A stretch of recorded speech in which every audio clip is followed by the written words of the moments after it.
কালিদাস তো বসে আছেন 14 তলায়, অন্য কেউ ডিম খেতে পাবি কিভাবে? পাচ্ছেও না। এই যে গত বছর বোধহয় ক্লাস 2 এবং 3 ছেলে মেয়েদেরকে জুতো দেওয়া হয়েছে, এই বছর আবার অন্য ক্লাসে ছেলে মেয়েদেরকে দেওয়া হবে। কোন ভিত্তিতে এটা ঠিক করতে পারেন? একটা প্রাথমিক স্কুলের বাচ্চা, তারা জুতো পাচ্ছে, এটা তাদের আনন্দ। অর্ধেক ছেলেকে দিলেন, বাকি অর্ধেক কি দোষ করলো? কোন মানসিক যন্ত্রণার মধ্যে দিয়ে তাদেরকে নিয়ে যাচ্ছেন? একজন গার্জেন হিসেবে তিনি তো গার্জেন, কৃতিত্ব যখন নিচ্ছেন তখন দায়ী তো নিতে হবে না? দায়ী নেবেন না। আমরা কিন্তু দায়ী নিয়েই কাজ করি, কিন্তু সেই দায়টা যখন মিথ্যাভাবে আমাদের উপর আরোপ করা হয় তখন সেই দায় আমরা কেন নিতে যাব? এই সংগঠন কারোর ভালো করতে না পারুক, আজ পর্যন্ত একটা পদক্ষেপ, একটা শব্দ কারোর খারাপের জন্য কোনোদিন প্রয়োগ করেনি। খুব দায়িত্ব নিয়ে বলছি, যে কাজটা করতে পারবো সেটা দায়িত্ব নিয়ে বলি, হ্যাঁ এই কাজটা হবে, আপনাদের জন্য আমরা চেষ্টা করছি। আর যে কাজটা আমাদের দ্বারা সম্ভব নয়, আমরা প্রথমেই বলে দিই যে এটা আমাদের এখতিয়ারের মধ্যে নয়, তবুও আমরা চেষ্টা করে দেখতে পারি। দুর্নীতি, আপনারা জানেন যে প্রাতিষ্ঠানিক দুর্নীতির বিরুদ্ধে আমরা সরব। সমস্যা হলো যে এই রাজ্যের প্রাথমিক শিক্ষকরা এখন সমস্ত সেক্টরের মধ্যে একটু বেশি করে বুঝতে পারছেন। এই প্রাতিষ্ঠানিক দুর্নীতির বিরুদ্ধে কথাটা আমরা 2018 সাল থেকে চিৎকার করে করে বলে আসছি, কেউ শোনেনি সেভাবে। তারপর সংগ্রামী যৌথ মঞ্চ তৈরি করে যখন ব্যাপকভাবে বলতে শুরু করলাম, তখন মানুষের কানে গেল। এখন প্রাতিষ্ঠানিক দুর্নীতিটা মোটামুটি সমাজের প্রত্যেকটা ক্ষেত্রে একটা এস্টাবলিশড ফ্যাক্ট। প্রাতিষ্ঠানিক দুর্নীতি হলে কি হয়, যেটা 70-এর দশকে হয়ে এসেছে, টেবিলের মধ্যে ছুরি গেঁথে পরীক্ষা দেবো বই খুলে। যারা পরীক্ষক থাকবেন তারা কিছু বলতে পারবেন না, বললে পরে এই ছুরিটা তার পেটের মধ্যে ঢুকবে। এখন তো সেই সময়টাই ফিরে এসছে। আমরা জানি উনি বলে থাকেন, আমাদের মাননীয়া, যে সিদ্ধার্থ শঙ্কর রায়ের কাছ থেকে উনি দীক্ষা পেয়েছেন, যথার্থ গুরু দীক্ষাই ফিরিয়ে দিচ্ছেন। ছাত্রছাত্রীদেরকে টুকলি করতে না দিলে শিক্ষকদের গায়ে গরম জল ঢেলে দেওয়া হচ্ছে। এই সময়টাই তো ফেরত চেয়েছিলেন, পশ্চিমবঙ্গ সেই সময়ে ফিরে এসেছে। তা বলে কি তার আগের জামানাতে কোন দুর্নীতি ছিল না? হ্যাঁ ছিল, অবশ্যই ছিল। প্রশ্ন হলো যে দুর্নীতির বিরুদ্ধে সরকারের পদক্ষেপটা কি? আসামে দুর্নীতি হয়ে আসাম ক্যাডারের বিসিএস অফিসাররা ধরা পড়ছেন, 17 জনকে সরকার সঙ্গে সঙ্গে বরখাস্ত করছে সেই নিয়োগ দুর্নীতির সাথে যুক্ত থাকার জন্য। আর আমাদের এখানে দুর্নীতির দায়ে যুক্ত থাকা মানুষকে পুনর্বাসন দেওয়া হয়। রাজীব কুমার পুনর্বাসন পায়নি, আমার আপনার টাকা, সারদা ফান্ডের টাকা মেরে দেওয়ার পর ডিজি হয়নি, তাকে পুনর্বাসন দেওয়া হয়নি। আরো কত কত নাম আছে। তাহলে এই যে ব্যবস্থাটা চলছে, মানুষও কনফিউজড।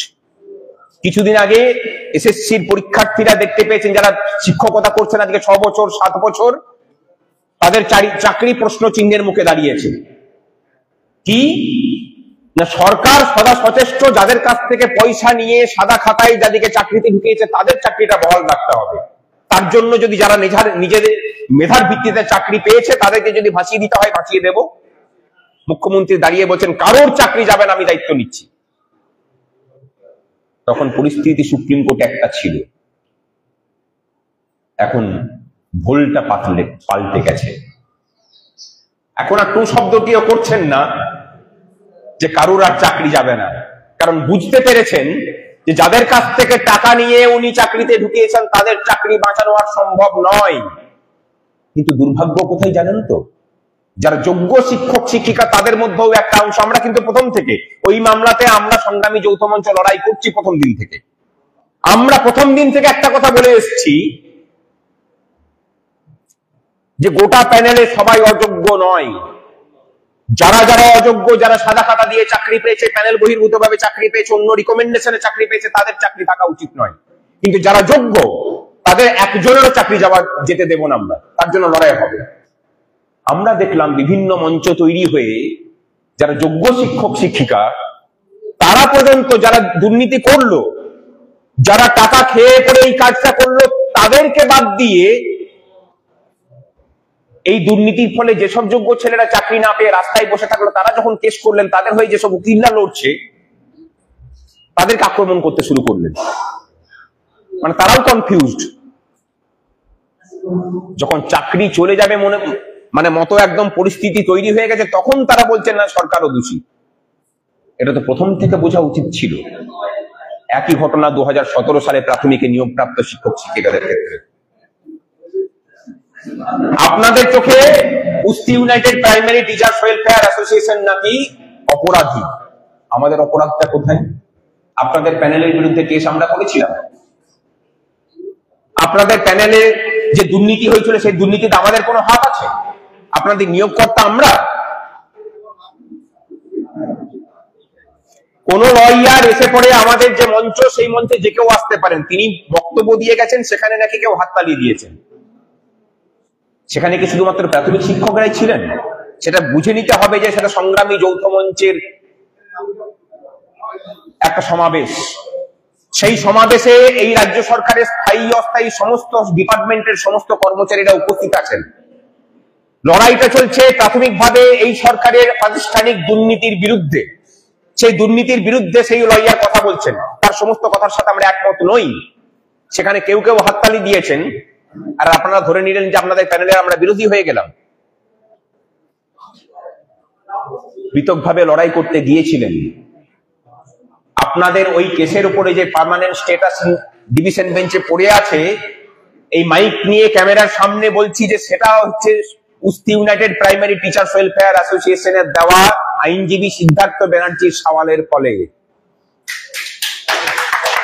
তারপরেও আপনারা বলেন যে আপনারা নাকি আপনাদের বিরুদ্ধে।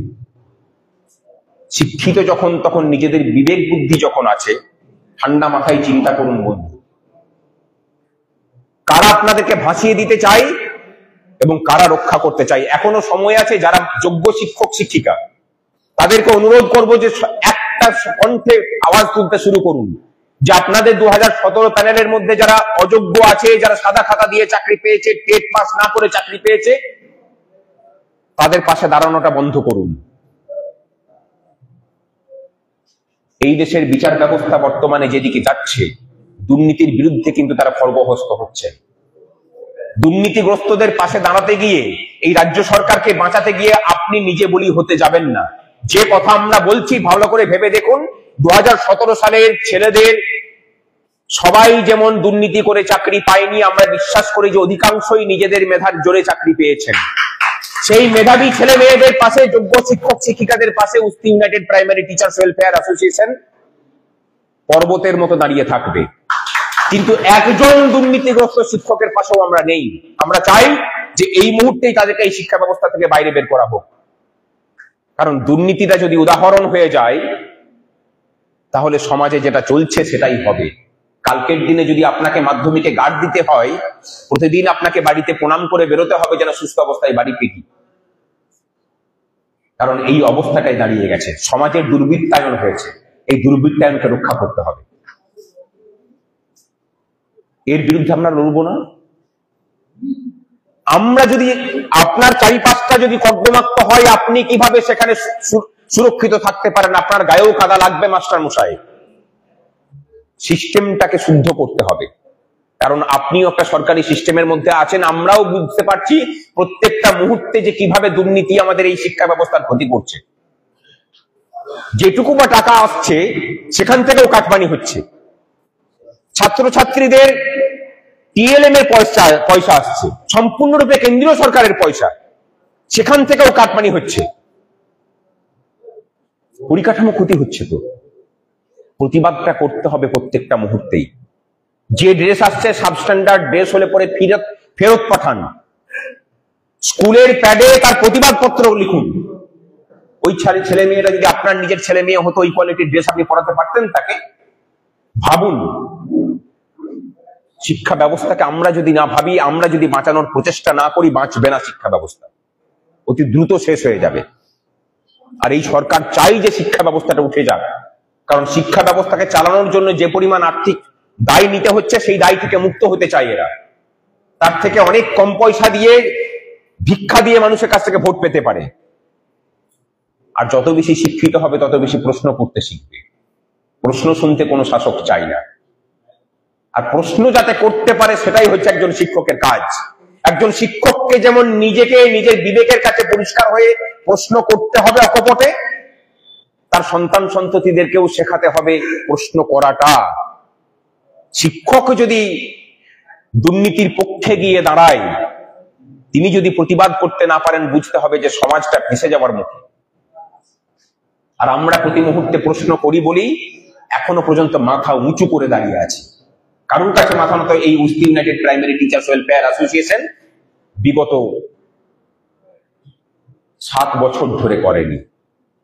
এই একটা সংগঠন পশ্চিমবঙ্গে যারা আন্দোলন করতে গিয়ে তার সরকারের রোষানলের শিকার হওয়া তার সহকর্মীদের জন্য আমরণ অনশনে বসতে পেরেছিল। শুধু সেটাই শেষ নয়, তারপরেও আমাদের আরো কোনো জায়গাতে আরো কোনো সহকর্মীর উপরে যদি আক্রমণ নেমে এসছে, আমরা সেখানেও তাকে রুখেছি, এখনো রুখছি, ভবিষ্যতেও রুখবো। এই জোটটা আমরা বলতে পারি বুক ফুঁকে, অন্য কেউ কিন্তু বলতে পারবে না, কারণ কোন সংগঠনের সেই দমটা নেই।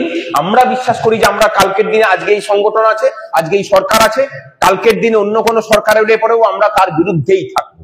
আমাদের অবস্থানটা খুব পরিষ্কার, কারণ আমরা বিশ্বাস করি যে পেশাগত দাবি দাওয়া আদায় করতে গেলে সরকারের অনুগত নয়, সরকারের বিরুদ্ধেই দাঁড়িয়ে কথা বলতে হয়। তা বলে কি আমরা সরকারের প্রত্যেকটা কাজকর্মের বিরোধিতা করি না? করি না। সরকার যেখানে ভালো কাজ করছে সেটার প্রশংসা করতে আমাদের কোনো অসুবিধা নেই, কিন্তু যা ক্ষতিকারক তাকে অকপটে এবং কোনো কপটতা না রেখে তার নিন্দা করতেও উস্তি united primary teachers welfare association এক পাও পিছিয়ে যায়নি, ভবিষ্যতেও যাবে না। এই যায়নি বলেই এখনো পর্যন্ত আপসীন ভাবে লড়াই করছি বলেই এখনো পর্যন্ত রাস্তার আন্দোলনেও যেমন জিতে আসছি, আদালতের লড়াইয়েও আমরা একের পর এক মামলা জিতে চলেছি। কারণ আমরা মামলা বিক্রি করি না, আমরা আন্দোলন বিক্রি করি না। এই রাজ্যে আন্দোলন বিক্রি হওয়া, মামলা বিক্রি হওয়া এখন প্রতিদিনকার গল্প হয়ে গেছে। সেখানে আমরা বৈপরীত্যে হাঁটছি। আমাদের ন্যাশনালের মামলা চলছে, সওয়াল জবাব শুনেছেন। আপনাদের সওয়াল জবাব শুনে হয়তো মনে হতে পারে যে সব কথা বললেন না। আমরা স্ট্র্যাটেজিগত কারণেই সব কথা বলিনি। পরের দিন এজিকে উপস্থিত থাকতে হবে, এজি কি বলছেন শুনি, বাকি কাউন্টারটা পরে হবে। এই মামলা যে আমরা জিতবো সেটা জানি ভালো করে, নিশ্চিন্ত থাকুন। যা কিছু বৈষম্য 26/7/2019 পরে হয়েছে, সমস্ত বৈষম্য মেটানোর দায়িত্ব উস্তি united primary teachers welfare association. অনেকে বলেন যে WBHS ভুলে গিয়ে এরা ব্যবসাতে নেমেছে। যারা ব্যবসার কথা বলতেন বুঝতে পেরেছেন যে উস্তি বোধহয় প্রচুর লাভ করছে, তারা নিজেরাও ব্যবসাতে নেমে গেছে। শতাব্দী প্রাচীন সংগঠনগুলোর কথা বলছি, খুব বিদ্রুপ করতেন না এজেন্ট বলে, নিজেরাই নেমে গেছে দেখুন। কিন্তু বলে রাখি যে আপনাদের সরকারই কিন্তু সরকারি কর্মচারীদের জন্য WBHS-টা চালু করেছিল। তখন মনে করেনি যে প্রাথমিক শিক্ষকদেরও সমাজ আছে, প্রাথমিক শিক্ষকদেরও পরিবার আছে, তাদের আর্থিক সঙ্গতি এত বেশি নয় যে তারা তাদের চিকিৎসাটা চালিয়ে নিয়ে যেতে পারেন। আজকে যখন বিরোধী সরকার এসছে তখন চিৎকার করছেন, কিন্তু সেই চিৎকারটা এমন ভাবে যাতে সরকার চটে না যায়। কারণ চক্রে চক্রে যে ক্ষমতাটা ভোগ করেন, সেই ক্ষমতাটা ভোগ করতে হবে। তো অপছন্দের তালিকায় না যাওয়া পর্যন্ত আপনি আপনার কথাটা ঠিক মতো তুলে ধরতে পারেন না। একজন বাঘের পিছনে থেউ, বাঘ সব থেকে জঙ্গলের মধ্যে অপছন্দ করে থেউকে। জিজ্ঞাসা করুন, এখানে তামাল আছে, ওয়াইল্ড লাইফ ফটোগ্রাফি করে। কেন অপছন্দ করে? কারণ বাঘ যখন শিকার করতে যায়, থেউ চিৎকার করে করে জানিয়ে দেয় যে বাঘ আসছে, তোমরা কেটে পড়ো। আমরা সরকারের অপছন্দের তালিকায় আছি। এখানে যত নেতৃত্বকে দেখছেন, উস্তির যত নেতৃত্ব রাজ্য জুড়ে আছে, তারা সবাই হচ্ছে নিজের নিজের স্থানের অপছন্দের তালিকায়। কারণ জানে যে এদের প্রতিবাদী কণ্ঠস্বরকে দমন করা যায়নি, দমন করা যাবে না ভবিষ্যতেও। কোনো প্রলোভন দিয়ে এরা এদিকে কেনা যায় না। এই লড়াইটা আমরা চালিয়ে যাচ্ছি আমাদের নিজেদের সততা দিয়ে। WBHS-টাও যদি আদায় করি, আদায় করতে পারি, জানবেন যে এই সংগঠনটাই পারবে, অন্য কারোর দম নেই। খুব পরিষ্কার বলে দিলাম, অন্য কারোর দম নেই WBHS আদায় করার মতো। কিন্তু তার আগে পর্যন্ত যতদিন না WBHS হচ্ছে, আমরা ছেড়ে দিইনি, আমরা লড়াইটা কিন্তু চালিয়ে যাচ্ছি নিজেদের স্বাবলম্বনের মধ্যে দিয়ে। অভয় সেই অবলম্বনের নাম, সেই স্বাবলম্বী হওয়ার একটা প্রচেষ্টা হচ্ছে অভয়। বিগত 4 বছর ধরে একই প্রিমিয়ামে আমরা চালিয়ে যাচ্ছি, এবং এই বিগত 4 বছরে পার্সোনাল লাইফ ইন্স্যুরেন্সের মানে মেডিক্লেমের প্রিমিয়াম বেড়েছে 30 থেকে 40%। আমরা কিন্তু একই প্রিমিয়ামে চালিয়ে যাচ্ছি, এবং ক্লেম সেটেলমেন্ট মোটামুটি 98%। এই বছরে আমরা চেষ্টা করছি তোকে এগিয়ে নিয়ে আসা, কারণ পুজোর সময় আমাদের চাপ হয়ে যায়। আমরা বলছি না যে অভয়ের মধ্যে আসতে হবে, আমরা সবাইকে একটা কথা বলছি যে মাস্টারমশাই, দিদিমণি, আপনারা যে করেই হোক, কোথাও না কোথাও একটা করে মেডিক্লেম অন্তত করিয়ে রাখুন। না হলে পরিবারের কোনো হঠাৎ করে বিপদ হলে বাঁধ দিতে পারবেন না, পরিবারটা পুরো মানে বিলো পভার্টি লাইনে নেমে যাবে। মেডিকেল এক্সপেন্সেস যে জায়গাতে গেছে, আর পশ্চিমবঙ্গের সরকারি স্বাস্থ্য পরিকাঠামো যে জায়গাতে গেছে, সেখানে দাঁড়িয়ে কোনো সুরাহা পাবেন না। যেখানে মেডিক্লেম দিয়ে হয় না, সেখানেও কিন্তু আমরা শিক্ষক শিক্ষিকাদের কাছ থেকে মাধুকরি করেই আমাদের সাথীদেরকে সুস্থ করে নিয়ে আসছি। সঞ্জয় পান্ডে তার সর্বশেষ সংযোজন, তারও পরেও আমরা আরো অনেককে বাঁচিয়ে নিয়ে এসেছি, অনেককে বাঁচাতে পারিও নি, হয়তো কালের ডাকে তাদেরকে চলে যেতে হয়েছে। আমরা লড়াইটা সমস্ত রকম ভাবে চালিয়ে যাচ্ছি, শিক্ষার্থীদের স্বার্থেও আমরা লড়ছি, কেন্দ্র সরকারের সাথে রাজ্য সরকারের সাথে ক্রমাগত দরবার করে আমরা এই লড়াইকে ফ্রুটফুল করার চেষ্টা করছি। আমাদের যেসব ছেলে মেয়েরা হারিয়ে যাচ্ছে খেলাধুলাতে গিয়ে রাজ্য স্তরের পরে, সেই ছেলে মেয়েগুলোকেও যাতে হারিয়ে না যায়, তাদেরকে যাতে কেন্দ্রীয় সরকারের যেসব একাডেমি আছে সেই একাডেমিতে যাতে তারা চান্স পায়। কারণ ভবিষ্যতে তারা যদি অলিম্পিকে নামতে পারে, তখন কোনো রাজ্যের হয়ে তো নামবে না, তারা নামবে দেশের হয়ে। তাই এই প্রতিভাগুলো যাতে ঠিকঠাক লালন পালন হয়, তার জন্য কেন্দ্রীয় সরকারের কাছেও আমরা দরবার করব। কারণ আপনার আমার বাড়ির ছেলে মেয়েটা, স্কুলের ছেলে মেয়েটা যদি রাজ্য ক্রীড়ায় প্রথম বা দ্বিতীয় হয়, তারপরে তারা হারিয়েই যায়, তাদের লালন পালনটা হয় না। আমরা চাই এইসব প্রতিভাগুলো বিকশিত হোক। এই সংগঠন শিক্ষা ব্যবস্থায় শতফুল বিকাশের কাজটা যেমন বিগত 7 বছর ধরে করে যাচ্ছে, ভবিষ্যতেও করে যাবে। আজকের দিনে আলাদা করে স্মরণ করছি, আজকেই 2019 সালে দিল্লি থেকে আমরা ফিরছিলাম, আজকে বোধহয় 7 তারিখ, তাই তো 8 তারিখ, আমরা তখন ট্রেনে ফিরছি। এক এক করে আমাদের সাথীদের বদলির চিঠি আসছে, কাউকে পশ্চিম বর্ধমান থেকে পুরুলিয়া, কাউকে পূর্ব বর্ধমান থেকে পুরুলিয়া, কাউকে পূর্ব বর্ধমান থেকে নদিয়া, কাউকে দক্ষিণবঙ্গ থেকে উত্তরবঙ্গ, কাউকে উত্তরবঙ্গ থেকে দক্ষিণবঙ্গ।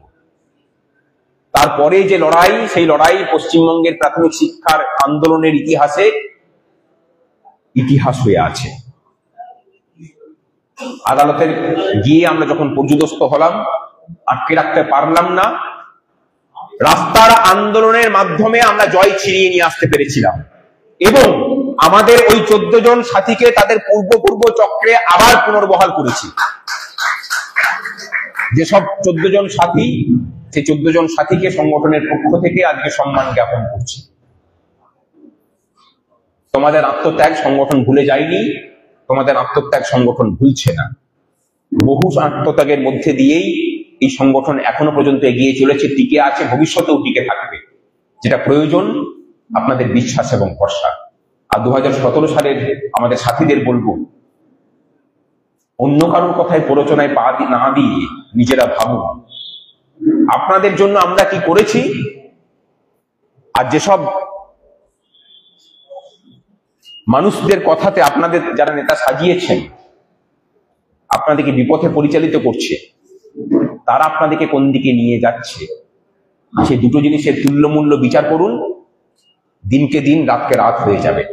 2017 সালের জন্য যে লড়াই চলছে, সেই লড়াই আমরা আছি পাশে, এবং কথা দিচ্ছি যে এই লড়াইটাতেও আমরা জিতবো। SSC 2016 মামলাতে যেভাবে লড়াইটা আমরা চালিয়ে গেছি, 17 সালের ছেলে মেয়েদের লড়াইটাও সংগঠন ওইভাবেই লড়বে এবং সেখানেও জয় হবে। যারা সাদা খাতার চাকরি করছেন তাদেরকে এই শিক্ষা ব্যবস্থার বাইরে বের করতেই হবে। এটা সকল শিক্ষিকাদের একটা লড়াই হোক, একটা মিশন হোক। অনেকগুলো কথা বললাম, ভালো থাকবেন সকলে। অনেকটা সময় নিয়ে নিলাম, আজকে শনিবারের দিন, বাড়ি ফেরার সময়। সকলকে আবার শুভেচ্ছা এবং প্রণাম নিবেদন করে আমি আমার কথা শেষ করছি। ইউপিডব্লিউ জিন্দাবাদ, ইউপিডব্লিউ জিন্দাবাদ।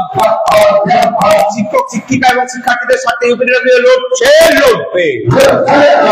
শিক্ষা ব্যবস্থার সাথে ইউপিডব্লিউ লড়ছে, লড়বে। শিক্ষার্থীদের সাথে ইউপিডব্লিউ লড়ছে, লড়বে। উন্নত শিক্ষা পরিকাঠামোর সাথে ইউপিডব্লিউ লড়ছে, লড়বে।